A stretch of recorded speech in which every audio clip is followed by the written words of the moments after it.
Morning light filters through threadbare curtains, casting soft stripes across a room that Claire Donovan doesn't recognize. Her head throbs, her mouth tastes like cotton and regret. She opens her eyes slowly, cautiously, the way you do when you know something is wrong, but you're not ready to face exactly how wrong it is. The ceiling above her is water-stained. Paint peels in the corner near the window. This is not her penthouse. This is not her 1,200 thread count Egyptian cotton sheets. This is definitely not her California king bed with the memory foam topper that cost more than most people's monthly rent. Claire sits up too fast. The room spins. She grabs the edge of the bed, a narrow twin mattress with a faded blue comforter, and waits for the world to stop tilting. That's when she notices what she's wearing. A men's flannel shirt, navy blue and gray plaid, soft from 1,000 washings. The sleeves hang past her fingertips. The hem reaches mid-thigh. It smells like laundry detergent and something else. Something clean and unfamiliar and decidedly not her Tom Ford Black Orchid perfume. Her heart begins to hammer. Where are her clothes? Where is she? What happened last night? Claire swings her legs off the bed. Her bare feet touch cold linoleum. She stands, gripping the shirt closed at her throat, like it might protect her from whatever truth is waiting in the next room. The apartment is tiny. From where she stands, she can see almost everything. A kitchen area with a 2-burner stove and a sink full of dishes. A small table with 2 mismatched chairs. A sofa that's seen better decades. Bookshelves made from cinder blocks and planks. And sitting at that small table, calm as Sunday morning, is Marcus Webb. If you're enjoying this story so far, don't forget to hit the like button and subscribe. Drop a comment telling me where in the world you're watching from. I love hearing from you. He doesn't look up when she emerges from the bedroom. He's focused on something in front of him. Claire moves closer, her footsteps silent on the worn floor. Marcus is repairing a child's backpack. His large hands work with surprising delicacy, threading a needle through torn fabric.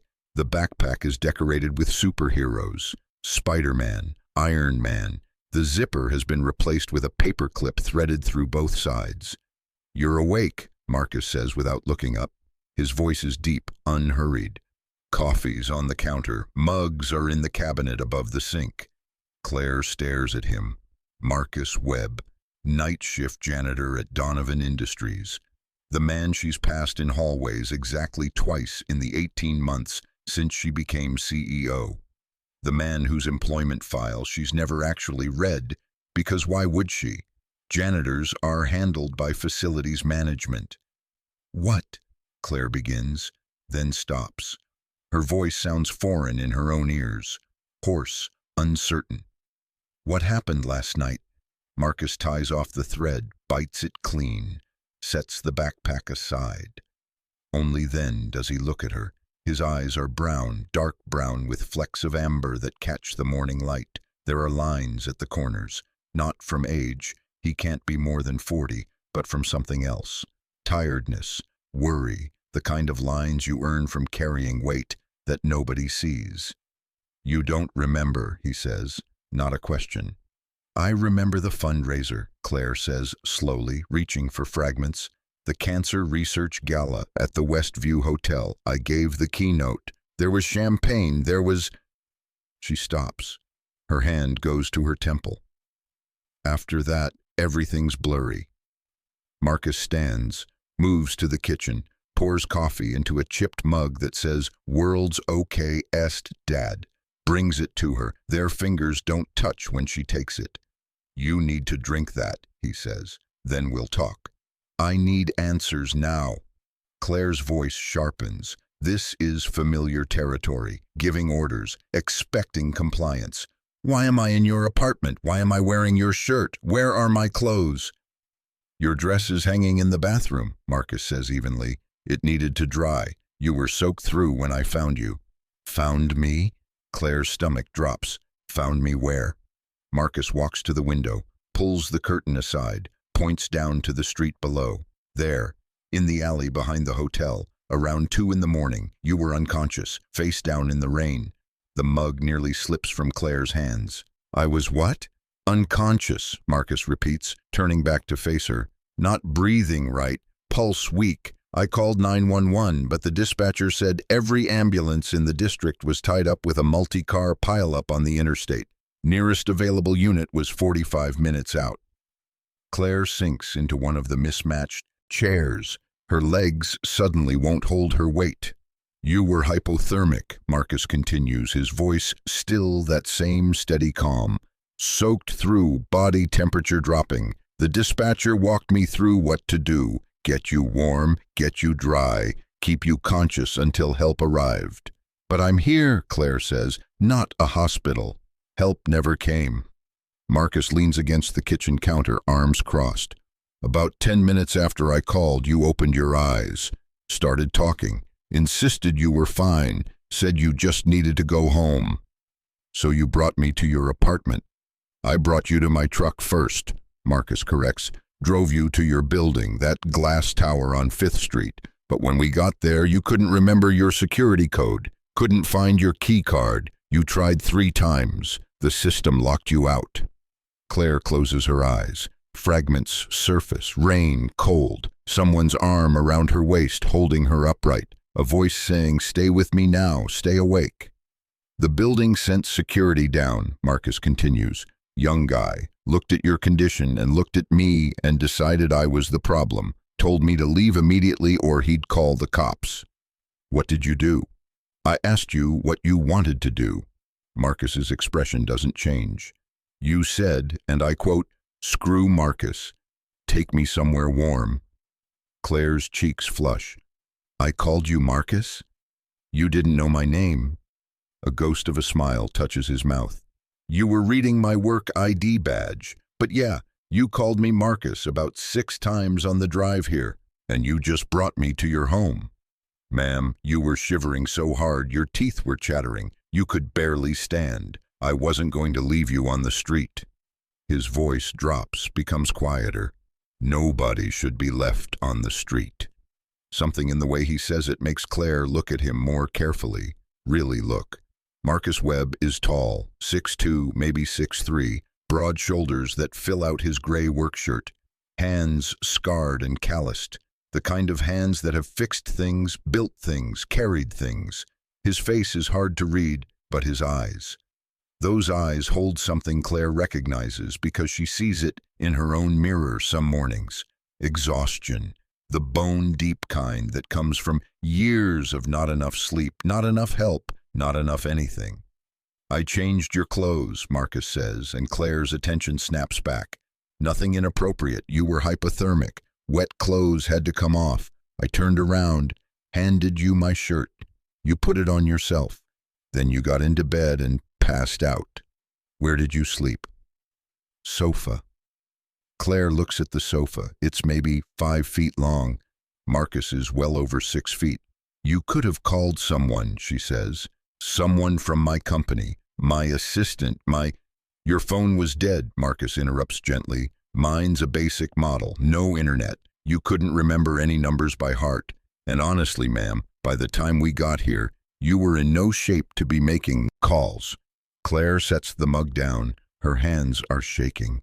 I could have died. Yes, Marcus says simply. You could have. And you saved me. I did what anyone should do. Most people wouldn't have. Claire's voice comes out smaller than she intends.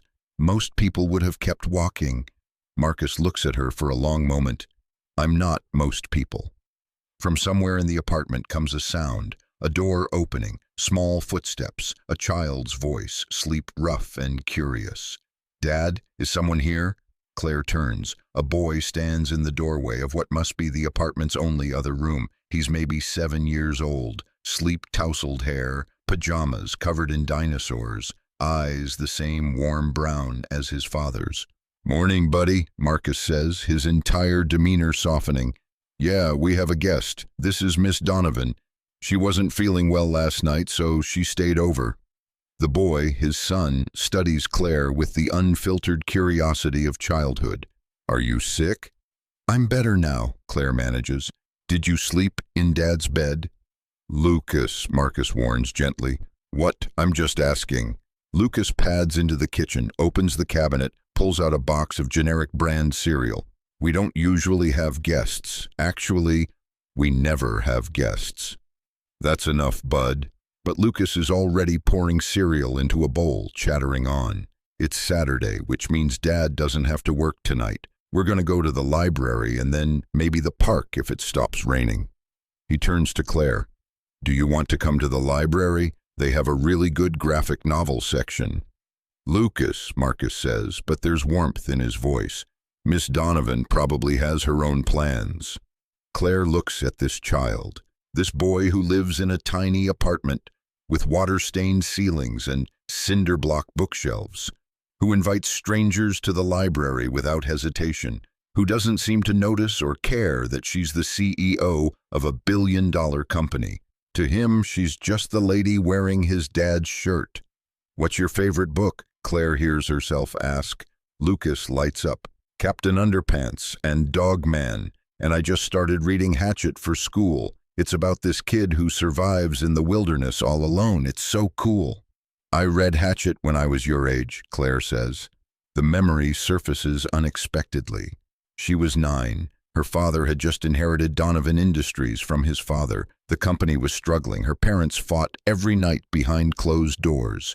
She'd hidden in her room and read about a boy surviving alone in the woods. It's a good book. Did you cry at the end? I almost cried. Lucas, eat your breakfast, Marcus interjects. Miss Donovan needs to get ready to go home. Right. Home. Claire stands, suddenly aware again of how she must look, barefoot in a man's shirt in a stranger's apartment. This is absurd. She's Claire Donovan. She closes deals worth hundreds of millions of dollars. She gives keynote speeches to audiences of thousands. She doesn't wake up confused in janitor's apartments. I'll call a car, she says. I need to use your phone. Marcus hands her his phone. It's ancient, a flip phone. The screen is cracked. Claire stares at it. She hasn't seen a phone like this in years. Does this even work? Makes calls, Marcus says. That's all I need it for. She dials her assistant's number from memory. It rings 6 times, goes to voicemail. Right. It's 6:45 on a Saturday morning. Lauren won't be awake for hours. Claire tries her driver. No answer. She stands there, phone in hand, realizing with creeping horror that she has no idea how to get home. She doesn't carry cash. Her credit cards are in her purse, which she vaguely remembers leaving in the coat check at the hotel. She can't access her banking app on this dinosaur of a phone. She can't call a car service. She can't do anything. I can drive you, Marcus offers quietly. You don't have to, ma'am. He looks at her directly. You helped me last night by not filing a complaint when that security guard at your building treated me like a criminal. Let me help you get home safely. That's all this is. Help. Claire swallows hard. Pride wants her to refuse. Pride wants her to figure this out on her own. But pride won't get her home. Okay, she says. Thank you. Give me 5 minutes to get Lucas settled. Marcus ruffles his son's hair. You good here for a couple hours, bud?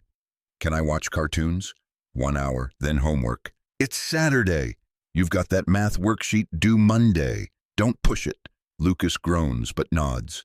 Marcus disappears into the bedroom, returns wearing jeans and a clean t-shirt, grabs his keys from a hook by the door. Claire looks down at herself. I can't go outside like this. Your dress should be dry by now. She goes into the bathroom. It's barely bigger than an airplane lavatory. The dress, her $4,000 Valentino gown, hangs from the shower curtain rod. There's a water stain on the hem. The fabric near the zipper is torn, but it's dry. Claire peels off the flannel shirt, pauses, brings it to her face, breathes in that clean, unfamiliar scent. Then she folds it carefully, sets it on the edge of the sink, pulls on the dress. The zipper sticks. She has to contort herself to get it up. When she emerges, Marcus is waiting by the door. His eyes flick over her once. No judgment, no appreciation, just a quick check that she's ready. Let's go, he says. They ride down in the building's elevator in silence. It's tiny, cramped. They stand close enough that Claire can feel the heat radiating from his body. She stares at the doors, at the scratched metal, at anything but him. Outside, the morning is gray and damp. The rain has stopped, but everything looks washed out. Marcus leads her to an old pickup truck, 15 years old at least. Rust along the wheel wells, a crack in the windshield. But when he opens the passenger door for her, the interior is immaculate. Not a single scrap of trash. Everything neat and organized. Claire climbs in. The seat is duct-taped in one spot. The radio is AM only. But it smells clean, like the shirt. Like someone who takes care of what they have, even when what they have isn't much. Marcus gets in, starts the engine. It coughs twice, then catches. He pulls out into the empty Saturday morning streets. They drive in silence for 3 blocks. Then Claire says, "Why didn't you tell anyone who you were?" Marcus glances at her. "What do you mean?" "At the hotel, when you found me. You could have told the paramedics, the security guard, anyone. You could have made it clear you were helping. Instead, you let that security guard treat you like you were suspicious." "Would it have mattered?" Marcus asks quietly. The question hangs between them. Claire thinks about the security guard's face. Young, white, clean-cut, the way he'd looked at Marcus, at his work uniform, at his dark skin, the way he'd automatically assumed threat instead of help. "It should have mattered," Claire says, "but it didn't." Marcus turns onto 5th Street. "That's how the world works, Miss Donovan. Some people get the benefit of the doubt, some people don't. I stopped expecting it a long time ago." They pull up in front of her building. The doorman is already moving toward the truck, his face shifting from professional welcome to confusion when he sees Marcus at the wheel. Claire doesn't move to get out. "Last night," she says slowly. "Why were you there behind the hotel at 2 in the morning?" Marcus's hands tighten on the steering wheel. For the first time, something flickers across his face, something that looks almost like pain. "I work at your company's headquarters," he says. "Night shift, 11 to 7. The hotel is 3 blocks away. I was cutting through the alley on my way home." "You just happened to cut through that alley?" "Yes. At exactly the right time." Marcus turns to look at her fully.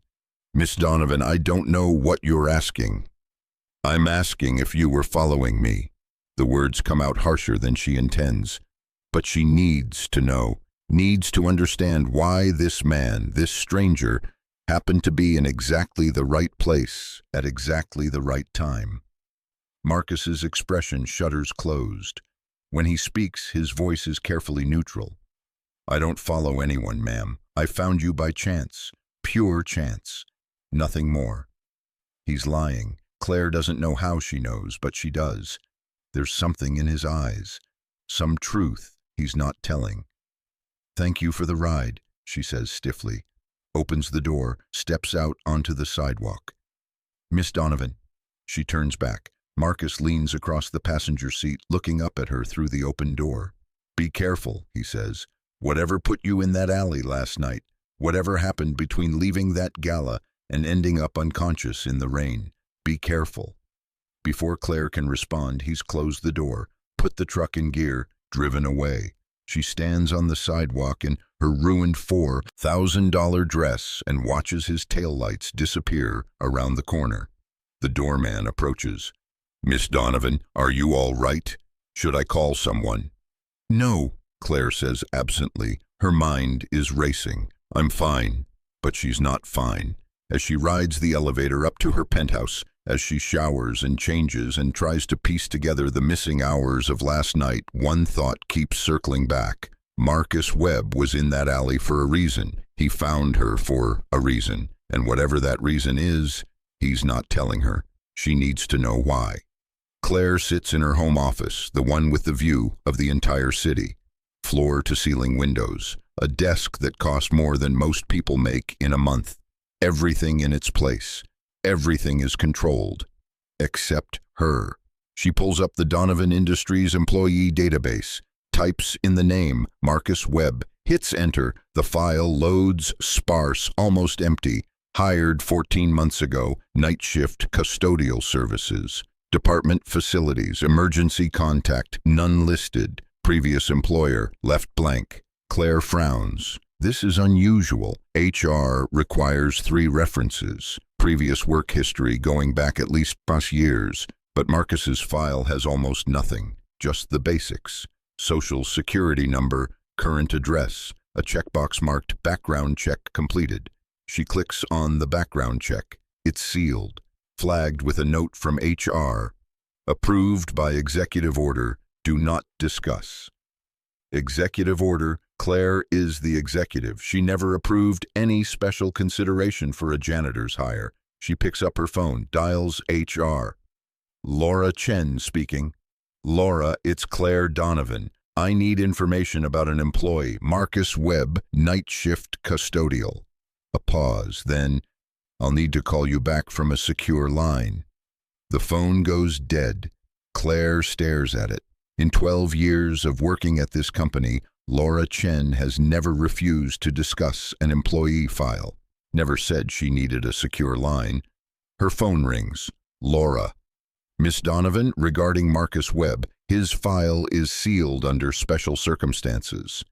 What circumstances? I can't discuss them over the phone. Laura, I own this company. Your father sealed the file, Laura says carefully, 3 months before he died. He gave explicit instructions that only he could authorize access to Webb's full employment history. Claire's blood goes cold. Her father died 18 months ago, sudden heart attack at his desk. She'd inherited the company, the wealth, the responsibility, and apparently secrets she knew nothing about. My father hired Marcus personally? Yes, ma'am. Bypassed normal hiring protocols entirely. Marcus Webb started work the day after your father died. The day after. Claire hangs up without saying goodbye. Her mind races. Her father knew Marcus, hired him specifically, sealed his records, and Marcus just happened to be in the right alley at the right time to save her life. This is not coincidence. She needs answers, and there's only one person who can give them to her. Monday morning, 5 a.m. Claire is waiting in the parking garage when Marcus arrives for his shift. She's been there for an hour, sitting in her car, watching the entrance. His truck pulls in, parks in the far corner, the spot designated for night shift staff. He gets out, lunchbox in hand, starts walking toward the service entrance. Claire intercepts him halfway. We need to talk. Marcus stops. His expression doesn't change. Miss Donovan, you're here early. My father hired you. A muscle in his jaw tightens. That's all, just that tiny tell. Your father interviewed me, yes. Why? Because I needed a job. Don't. Claire steps closer. Don't do that. Don't give me the simple answer when we both know there's more. Marcus looks at her for a long moment. The parking garage is empty except for them. Their voices echo off concrete. What do you want me to say? I want you to tell me why my father sealed your employment file. Why did he bypass every hiring protocol? Why did he give explicit instructions that only he could access your records? Claire's voice shakes slightly. And I want you to tell me why you were really in that alley. Marcus sets his lunchbox down carefully. When he straightens, his face has shifted. The careful neutrality is gone. In its place is something harder, more guarded. You really want to know? Yes. Even if the answer changes everything. Especially then. Marcus takes a breath. Fine. 8 years ago, I worked for your father, not as a janitor, as his head of security. Claire's world tilts. What? Marcus Webb isn't my real name, it's Marcus Bradley. I changed it legally 6 years ago. He crosses his arms. I worked for Donovan Industries for 12 years. Started as a bodyguard, worked my way up. By the time I was 32, I was running the entire security division. 200 people reported to me. Claire can't speak, can't process. 8 years ago, your father sent me on an assignment. There was a threat. Anonymous letters saying someone was going to harm you. You were 28, just made VP. Your father was worried. The memories surface. Claire remembers those letters. remembers her father hiring extra security, remembers feeling suffocated by bodyguards everywhere she went. I was assigned as your personal protection, Marcus continues. Close range. I went everywhere you went. Board meetings, business dinners, that charity gala in Boston. His voice drops. The night someone tried to kidnap you. Claire's hand goes to her throat. She remembers, God, she remembers, leaving the gala, walking to her car, a van pulling up, men in masks, strong hands grabbing her, and then, "You fought them off," she whispers. "I did my job," Marcus says flatly. 3 men, one had a gun, I disarmed him, got you to safety, but in the process, I killed one of them. The parking garage is silent except for the hum of fluorescent lights. It was ruled self-defense, Marcus continues. Clean shoot. You were in danger. I protected you. But the man I killed, he had a family, a wife, 2 daughters, and they sued me personally, sued the company. I don't remember any lawsuit. Your father settled quietly, $20 million. Part of the settlement was that I resign, disappear, never work in security again. Marcus's voice is emotionless now, reciting facts. The family wanted me erased. Your father agreed. He paid for my legal name change, gave me a severance package, and I walked away. But you came back. I came back because your father called me 3 months before he died, said he was sick, said he didn't trust the current security team to protect you, asked me to come back in a role where I could stay close without drawing attention. Marcus meets her eyes. So I became a janitor. I work nights because that's when you work late. I watch, I listen, I make sure you're safe. Claire feels like the ground has disappeared beneath her feet. You've been watching me for 14 months? Protecting you, Marcus corrects. There's a difference. You had no right. Your father made me promise. His voice cracks slightly, just barely. He was dying. He knew it. The heart condition was worse than he told anyone. He said, Marcus, she's all I have. When I'm gone, she'll be alone. She'll be vulnerable. Promise me you'll keep her safe. Claire's eyes burn with tears. She refuses to let fall. So that night, the alley, you weren't cutting through. You were following me. You left the gala at midnight. I was doing my rounds in your building. I monitor the security feeds. I saw you leave. You were stumbling, disoriented. That's not normal for you. Marcus's jaw tightens. So yes, I followed. And when you collapsed in that alley, I was exactly where I needed to be. What happened to me that night? Claire's voice shakes.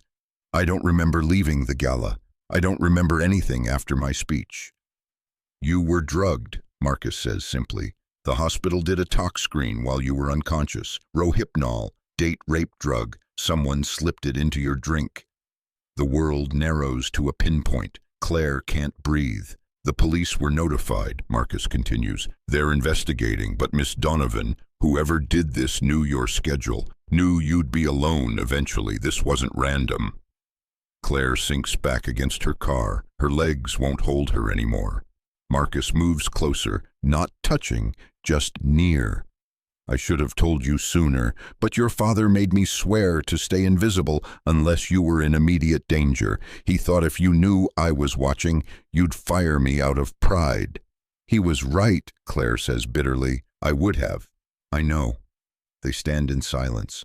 The parking garage feels like another world. Underground, hidden, a place where truth lives. Lucas, Claire says suddenly, your son, what happened to his mother? Marcus's expression shifts. Pain flashes across his face, raw and unguarded. She left when he was 6 months old. Couldn't handle being married to someone who'd killed a man. Didn't matter that it was justified. Didn't matter that I was protecting someone. His voice goes rough. She said she couldn't look at me anymore without seeing violence. So she left. Signed away all parental rights. I haven't heard from her in 7 years. Marcus, don't. He holds up a hand. I don't need pity. I have Lucas. He's everything. And this job, it's not glamorous, it doesn't pay much, but it lets me be there for him. Day shift, I'm home with him. Night shift, I'm protecting you. It works. Claire looks at this man, really looks. The scars on his hands that she hadn't noticed before, the way he holds himself like someone always ready to move, to react, to protect. The exhaustion in his eyes that comes from years of being vigilant, always watching, never resting. "Why didn't you just tell me," she whispers, "when you brought me to your apartment? You could have explained everything." "Because you were vulnerable, drugged, scared, me telling you I'd been watching you for over a year?" Marcus shakes his head. "That's not comfort, that's another threat." He's right. Of course he's right. "What do I do now?" Claire asks. "Someone tried to hurt me, someone in my company, at my event. How do I—" "You let me do my job," Marcus says firmly. "You go about your day, you act normal, and I keep watching. I can't just pretend nothing happened." "You don't have to pretend." He picks up his lunchbox. "But you do have to trust me. Can you do that?" Claire thinks about waking up in his apartment, his son inviting her to the library, the careful way Marcus folded her dress, the way he'd driven her home without asking for anything in return. "Yes," she says, "I can trust you." Something shifts in Marcus's expression, relief maybe, or gratitude. "Good, now go home, get some rest. And Miss Donovan?" "What?" "Stop trying to investigate on your own. You're good at running a company, but security, that's my job. Let me do it. If you're hooked on this story, make sure to subscribe and turn on notifications so you never miss an upload. Your support means everything and helps me bring you more emotional stories like this one." Over the next 2 weeks, Claire's world shifts in ways she can't quite articulate. She goes to work, attends meetings, reviews contracts, but now she sees Marcus everywhere. He's emptying the trash in the conference room when she's working late. He's replacing light bulbs in the hallway outside her office. He's mopping the floor in the lobby. When she arrives each morning at 6 a.m., always there, always watching, always exactly where he needs to be. And slowly, Claire begins to understand. The security measures her father put in place that she'd never questioned, the extra cameras in certain hallways, the reinforced locks on specific doors. Her father hadn't been paranoid, he'd been preparing. One night, Claire is working late, past midnight. The building is empty except for the night shift. She's reviewing acquisition documents when her office door opens. Marcus enters. He's carrying his cleaning supplies, but his face is serious. "We need to move, now." Claire stands. "What's wrong?" "Someone just tried to access your private server from inside the building." He's already moving to her window, checking the locks. "Security is locked down, but we need to get you somewhere safe." "I'm not running from my own building." "Miss Donovan." "Claire." She surprises herself by saying it. "If we're going to do this, if I'm going to trust you with my life, call me Claire." Marcus pauses, nods once.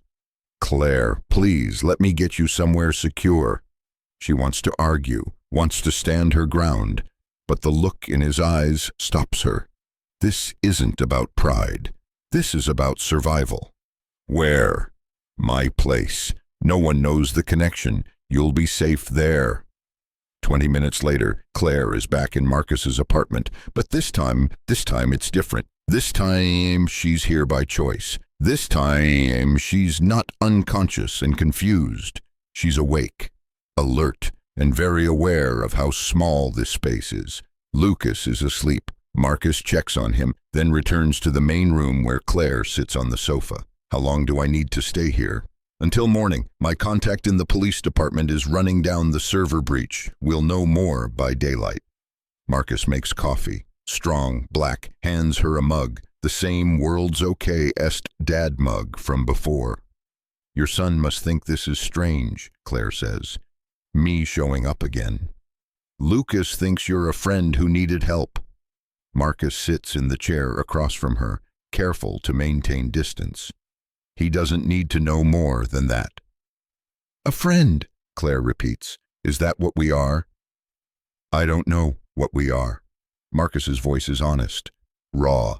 I've spent 14 months protecting you from a distance, watching you work yourself to exhaustion, watching you eat lunch alone at your desk every day, watching you walk through that building like you're surrounded by people but completely isolated. Claire's throat tightens. That's my job. Being the CEO means you have no one. Marcus interrupts gently. Your father understood that. Why do you think he asked me to come back? Not just to protect you from physical threats, to make sure you weren't alone. I'm always alone. Not anymore. The words hang between them.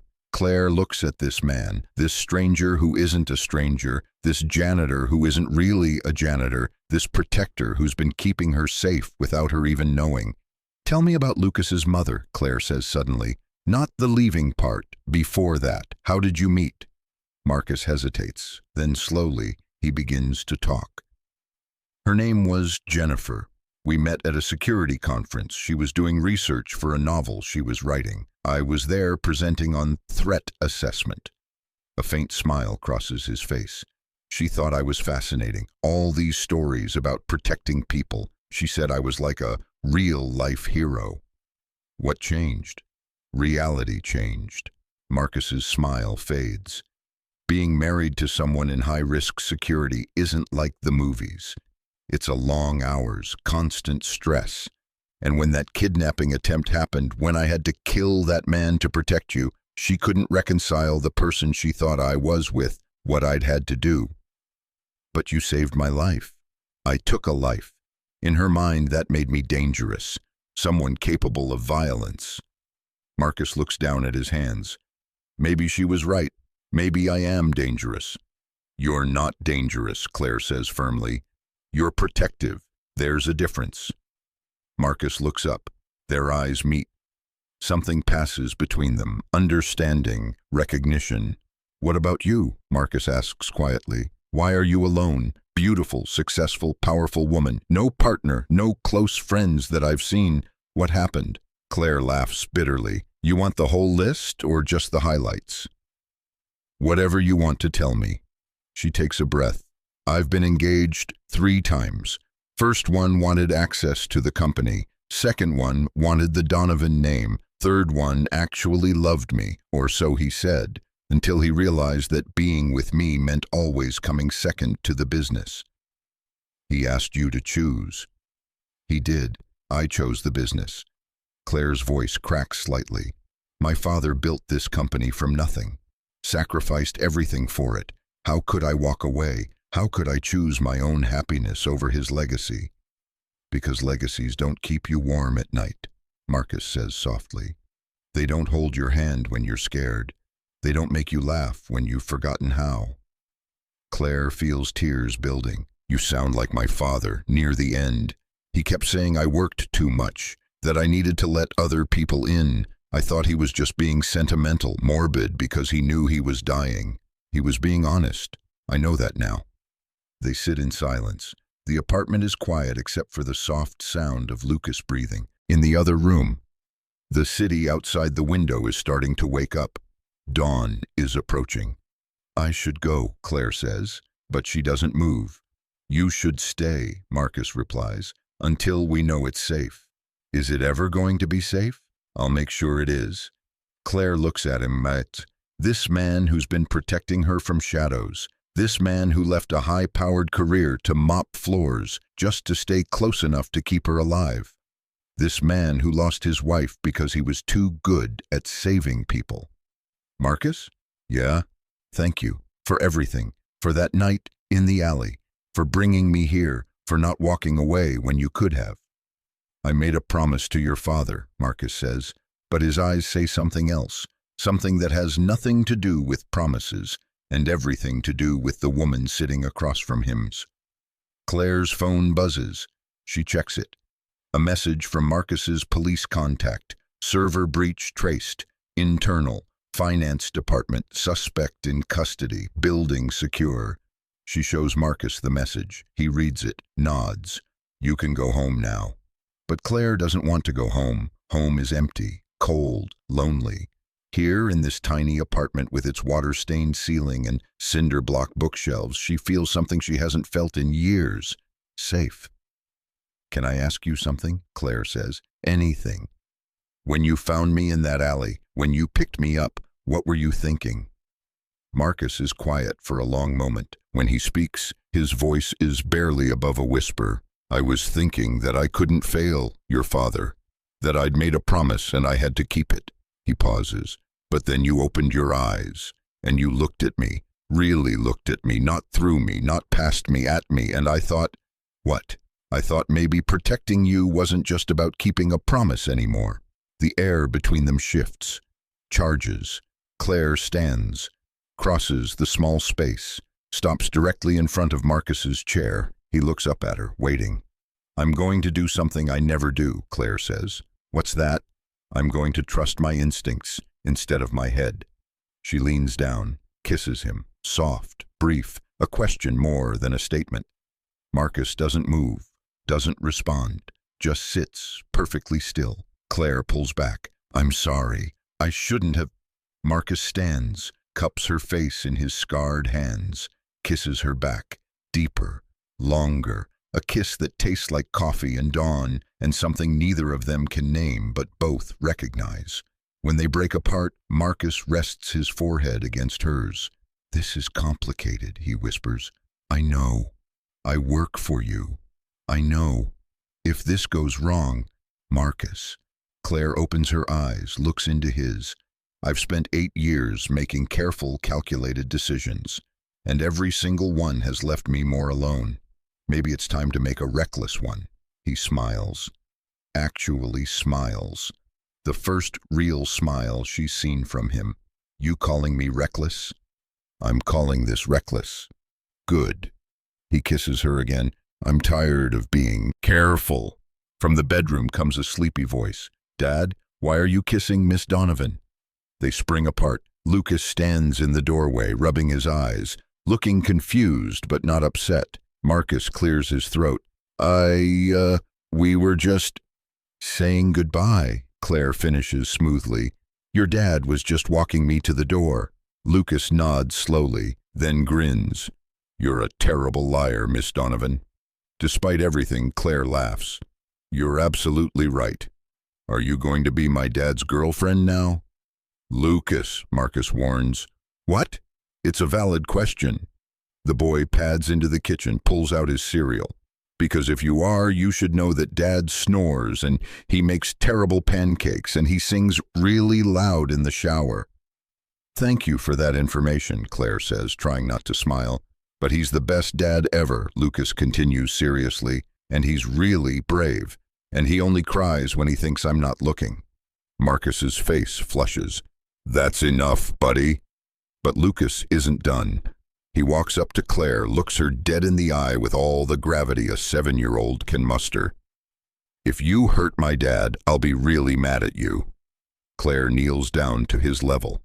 "That's fair, and if I promise not to hurt him, will you promise to tell me if those pancakes are really as bad as you say?" Lucas considers this, nods. "Deal." They shake on it, solemn, serious. Marcus watches them, and in his eyes Claire sees something that makes her chest ache. Hope. The kind of hope that people who've been hurt learn to bury deep.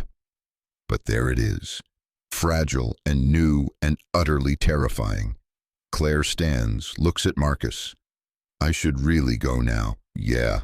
But I'll see you tonight, at work? I'll be there." "Good."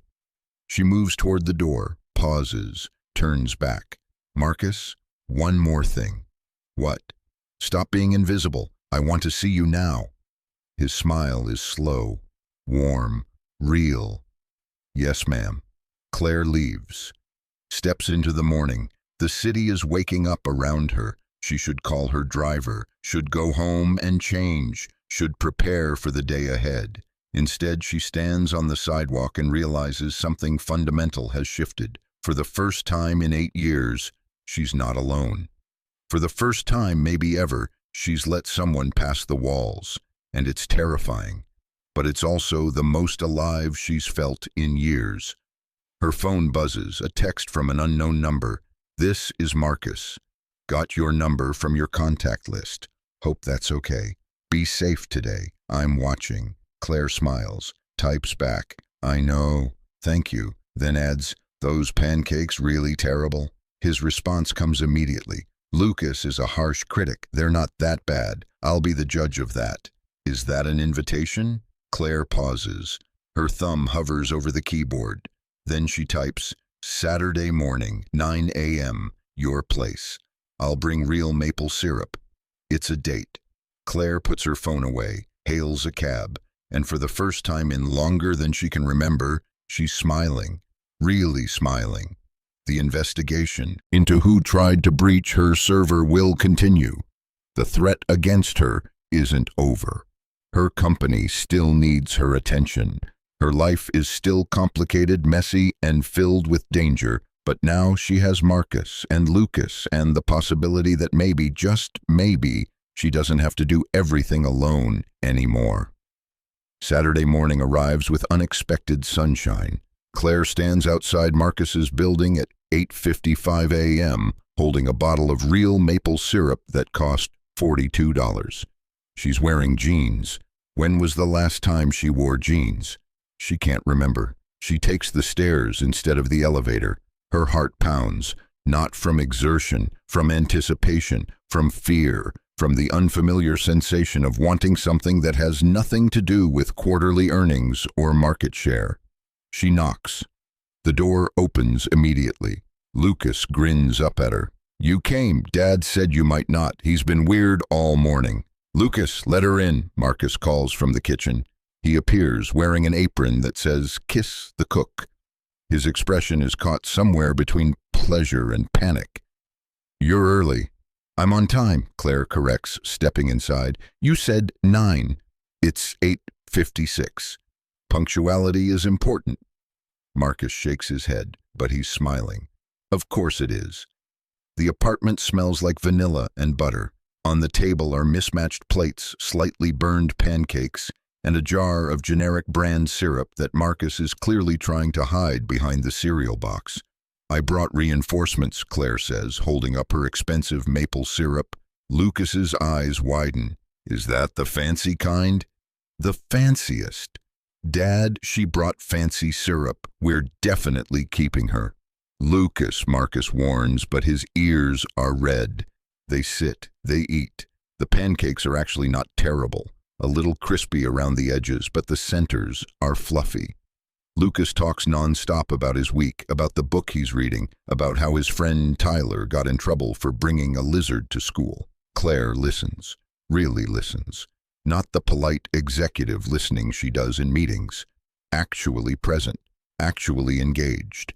And she realizes with startling clarity that this simple breakfast in a tiny apartment is better than any 5-star restaurant meal she's had in years. After breakfast, Lucas goes to his room to work on a school project. Marcus and Claire do dishes side by side at the small sink. Their shoulders brush. Neither pulls away. Thank you for coming, Marcus says quietly. Thank you for inviting me. I wasn't sure you'd show.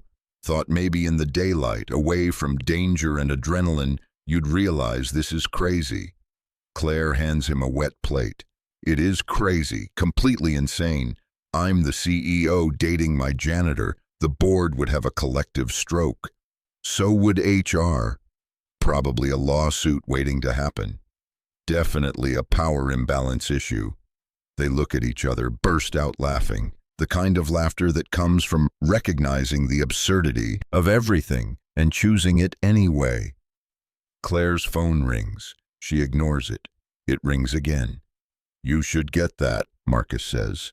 She checks the screen. Her assistant, Lauren, on a Saturday. That's never good. Hello? Miss Donovan, I'm so sorry to call on your day off, but we have a situation. Richard Cortez called an emergency board meeting for Monday morning. He's pushing for a vote of no confidence.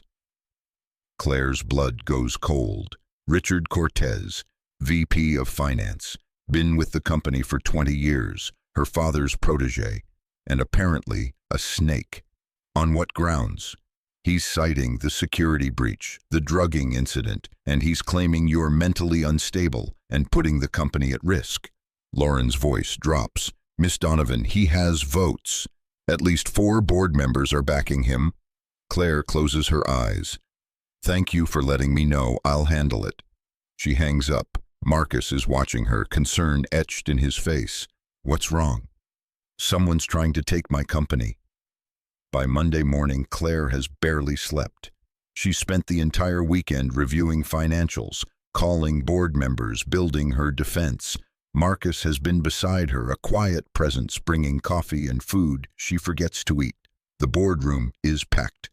All 12 board members present. Richard Cortez sits at the far end, confident, smiling. He's dressed in his best suit. This is his moment. Claire takes her seat at the head of the table. Let's begin. Richard stands. Fellow board members, I've called this meeting because I'm deeply concerned about our CEO's recent behavior and judgment. He clicks a remote. A presentation appears on the screen. Photos of Claire leaving the gala, stumbling. Security footage of Marcus helping her to his truck. A blurry image of her entering his apartment building. Our CEO was found unconscious in an alley, Richard continues smoothly. She then spent the night at the home of a man she barely knows, a custodial worker. She's been observed having private meetings with this man, coming and going from his residence. Murmurs around the table. Claire keeps her expression neutral. Furthermore, Richard says, there was a serious security breach in our systems. Our CEO's personal data was compromised. This suggests either incompetence in our security protocols or something more troubling. What are you implying, Richard? Claire's voice is ice. I'm implying that your judgment is compromised, that you're distracted, and that this company deserves leadership that puts business first. He looks around the table. I'm calling for a vote of no confidence and proposing myself as interim CEO until we can properly reorganize. The room erupts, half the board members talking at once, some supportive of Richard, others shocked. Claire lets it go for exactly 30 seconds. Then she stands. Enough. Silence falls. Richard, you've made some interesting accusations. Let me address them one by one. Claire clicks her own remote. A different presentation appears. First, the night in question. Yes, I was drugged. Here's the toxicology report from the hospital. Rohypnol, date rape drug. Someone at that gala tried to assault me. She clicks again. A police report appears. The police investigated, and they found something interesting. The server breach Richard mentioned, it originated from his office, from his computer. Richard's face goes white. Furthermore, Claire continues, her voice sharp as a blade, the police traced payments from your personal accounts to a security contractor who was at the gala that night, the same contractor who bought drinks, who had access to the bar. She advances the slide. Bank records, transfer receipts. Richard's signature is clear on every document. You hired someone to drug me, Claire says, each word precise. You created the security breach yourself. All to make me look incompetent so you could justify this takeover attempt. The board members are silent, staring at Richard with a mix of shock and disgust. This is ridiculous, Richard sputters. You can't prove. I can. A new voice from the doorway. Marcus enters, no longer in his custodial uniform, but in a suit. Professional, authoritative. My name is Marcus Bradley, former head of security for Donovan Industries, currently employed under an assumed name for protective surveillance. He walks to the front of the room, stands beside Claire. Mr. Cortez made a mistake. He assumed the custodial staff was invisible. That night shift workers don't pay attention. Marcus pulls out his phone, projects it onto the screen, security footage. This is from 3 weeks ago. Mr. Cortez meeting with the contractor who drugged Miss Donovan, having a very detailed conversation about access points, security schedules, and payment structures. Richard stands abruptly. This is entrapment. You can't. It's evidence, Marcus says calmly, and the police have all of it. They're waiting outside to speak with you, Mr. Cortez. The door opens. 2 detectives enter. Richard looks around the room, seeking support, finds none. Every board member is staring at him with cold fury. "Richard Cortez, you need to come with us," one detective says. As they lead him out in handcuffs, Richard shoots Claire a look of pure venom. "This isn't over." "Yes," Claire says quietly, "it is." The door closes. The room remains silent. Finally, Eleanor Hartwick, the oldest board member and her father's best friend, speaks. "Claire, I think you owe us an explanation about Mr. Bradley here." Claire takes a breath. This is it. The moment where everything could still fall apart. "You're right. Marcus Bradley was hired by my father before his death. He was placed in a custodial position to provide covert security after credible threats were made against my life. My father didn't trust the official security team. He wanted someone with loyalty, skill, and discretion." "And your personal relationship with this man?" Eleanor's voice is gentle but probing. Claire looks at Marcus. He gives her a small nod. "Permission, support. That's recent and personal, and has no bearing on my ability to run this company." "Claire, you have to understand how this looks," another board member says. The optics," Claire interrupts, "are that I was nearly assaulted, nearly drugged into unconsciousness and targeted by a VP who wanted to steal this company. And the person who kept me safe was a man doing his job, a job my father hired him to do." She stands taller. "If any of you have a problem with my judgment, you're welcome to call for a legitimate vote, but base it on my performance, on our stock price, which has increased 32% since I took over, on our expansion into 3 new markets, on the fact that we just closed the largest merger in company history." Eleanor stands, walks to Claire, places a hand on her shoulder. "Your father would be proud, not just of the CEO you've become, but of the fact that you finally let someone help you." Tears prick Claire's eyes. She blinks them back. "He made that very difficult." "He made everything difficult," Eleanor says with a sad smile.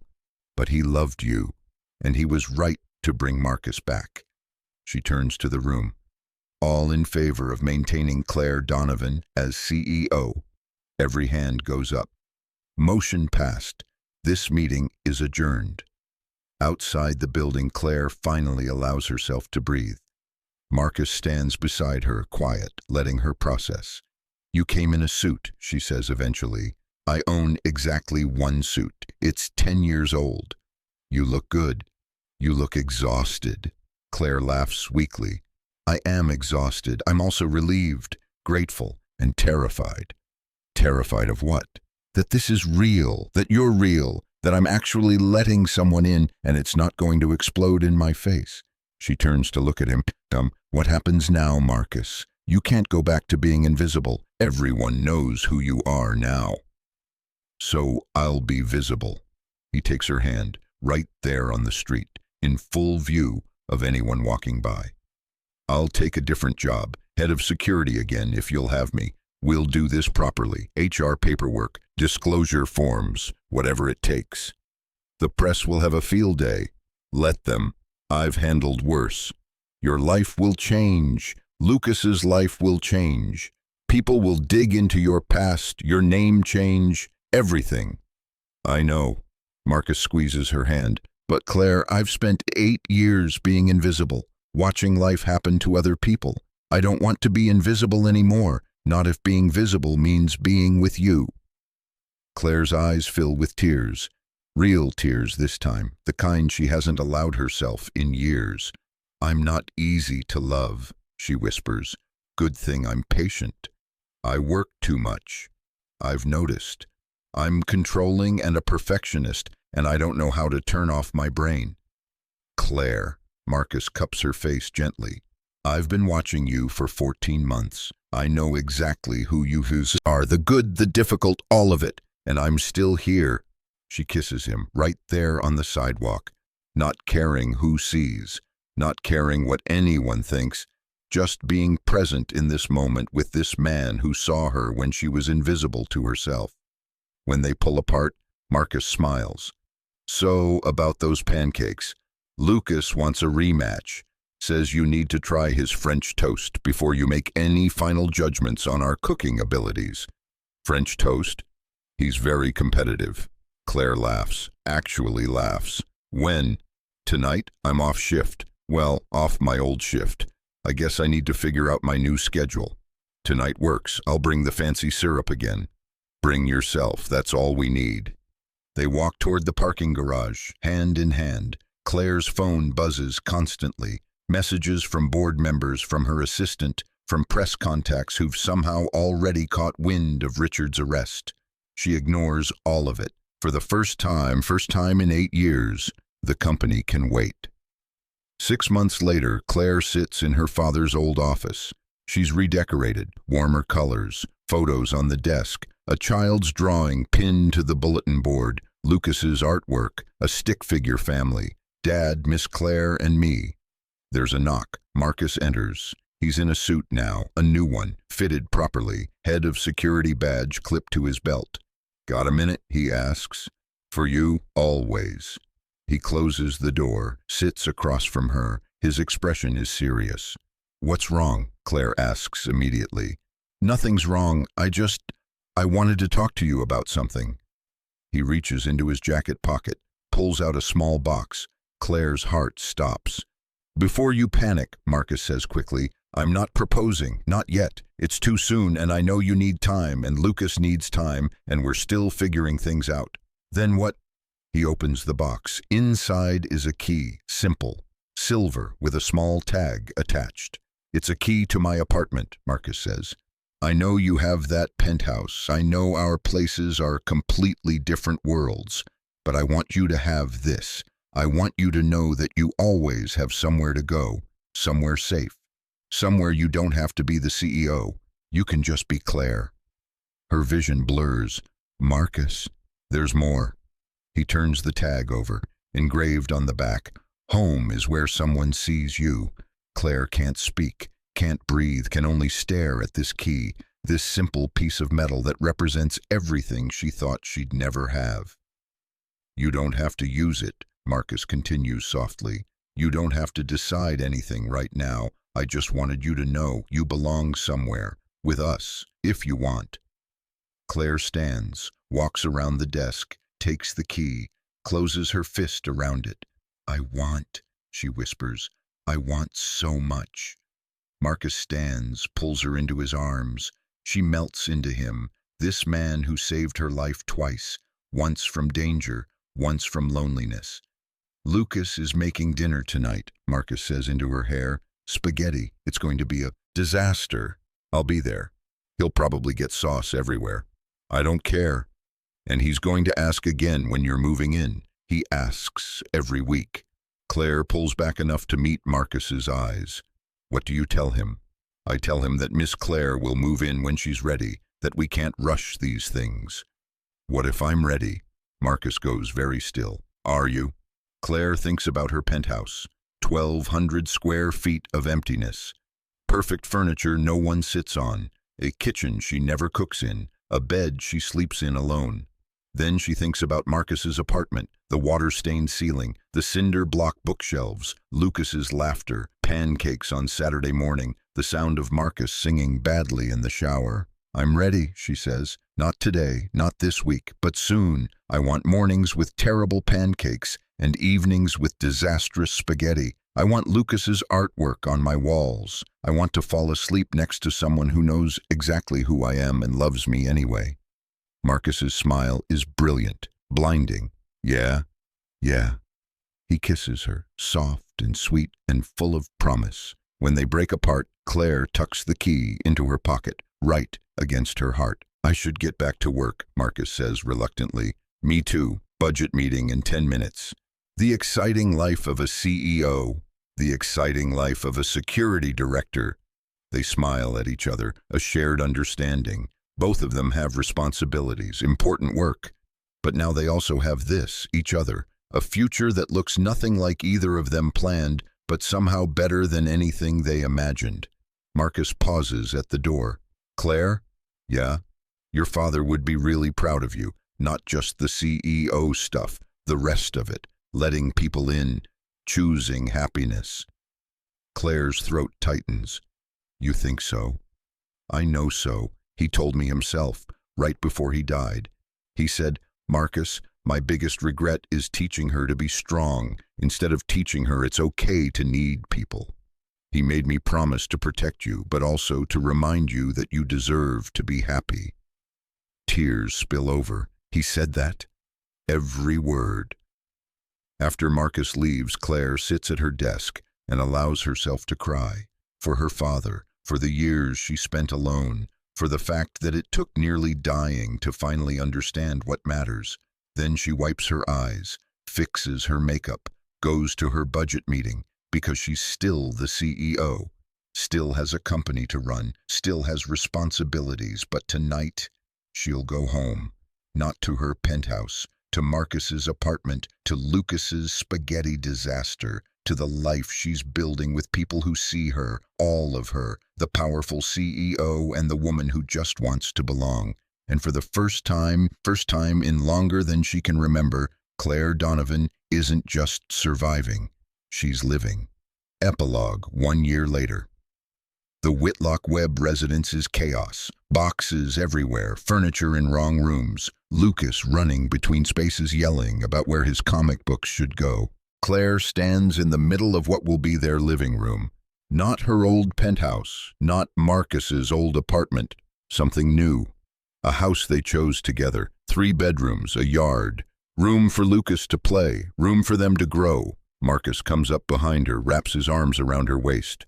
Having second thoughts? About buying a house with a man I met because I woke up wearing his shirt? Never. He laughs into her neck. We have the weirdest love story. The best love story, Claire corrects. Lucas runs past carrying a box labeled important stuff. Dad, where does the French toast pan go? I need it for tomorrow. Miss Claire, Claire, said she wants the full breakfast experience. Full breakfast experience? Marcus raises an eyebrow. I promised him I'd try every recipe in his repertoire, Claire says. Apparently he has plans. I have so many plans, Lucas calls from the kitchen. Omelets, waffles, that egg thing you make in muffin tins. Frittatas? Marcus offers. Yeah, that. Claire turns in Marcus's arms, looks up at him. This man who was invisible for so long, who saved her in more ways than one. Thank you, she says quietly. For what? For finding me, for seeing me, for teaching me that letting people in isn't weakness. Thank you for taking a chance on a janitor with terrible pancakes and a complicated past. Best decision I ever made. They kiss, surrounded by boxes and chaos, and the sound of Lucas singing off key in the kitchen. This isn't a fairy tale. It's not a rags to riches story. It's something better. It's 2 people who were invisible to the world finding each other. 2 people who learned that real wealth isn't measured in bank accounts. It's measured in Saturday morning pancakes and children's laughter and keys that say, you belong here. Claire Donovan is still the CEO of a billion-dollar company. She still works long hours, still makes difficult decisions, still commands rooms full of powerful people. But now, at the end of every day, she comes home. To Marcus, to Lucas, to a family she didn't think she deserved, but fought to keep. And Marcus Webb, former invisible janitor, former head of security, current protector of the people he loves, finally has what he's always wanted. A family that sees him, a woman who chose him, a life that matters, not because of money or status or power, but because of love. The kind that saves you when you're drowning, the kind that reminds you you're not alone, the kind that starts with a storm, a burned shoe, and a man who refuses to walk past someone in need, the kind that transforms everything. Thank you so much for watching until the end. If you loved this story, check out the other videos on your screen now. I think you'll really enjoy them. And don't forget to subscribe if you haven't already. See you in the next story.